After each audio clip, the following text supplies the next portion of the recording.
Tulo din ni kabuok motor atong nahalin karon mga boss. Mao na itong permero nga buyer si Sir 2025 ni nga model, all stock ni siya. Pagamit din sila sa ilang kumpanya, mo tong gipapili sila dire. Kaya kadaan ni ma'am kay mulunan na kuno niglakaw si ma'am niya ang motor ato ni i-check daan kung sa atong pwede matanaw ani. Ito maghatod sa tagbata niya bili lang sa ni nato atong mechanic dire. To pag check ni boss dili ko nung siga ang signal light niya na mga ginagmay ra gyud kayo parte sa suga kay murag wiring ni sa tag-iya kay para manindot ang suga. Pero wala ra gyud siya ingon nga gihilabtan tanan. Nara siya part niya sa signal light nila gikuha ag kuryente. Kung dali ra kay na kay signal light raman. So, ato ni pa-function daan tanan kay para goods na nilagdagan nila. So mato ni siga na, wala na problema. Goods na, all stock na, balik tanan. Why issue 3 years registrado, original ORCR, diretso na ni padagan. Sa nangitag smash diha, napatay na kapilian dire. Dagan-dagan pa putag smash karon. Inana pa ka mga bag-o. Kauban to niya tong usa. Umubatsi na po ni sila sir kay mo ali pa ni mandawi sila. Salamat ma'am. Thank you.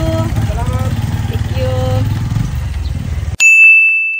To maski uwan kayo na tay kaduhang buyer sa atong Raider J 2024 ni siya acquired all stock dali ra kami nakasinabot kay pag andar pa daw goods pa kayo nya ulan-ulan ra ba hinahinay lang mo sir salamat kay sa pagsalig. Wow, napod tay katulong buyer si tatay diri na ni siya gahapon kay kalim tayong paliton nya naunhan man siya ikaduhang opsyon niya smash tagaan ni nato siya pug nindot niya smash registrado pa diretso na dagan kanang ilisan man gud to niya ang motor kay murag tas-tas na tog tuig na serbisyohan sa iya ha.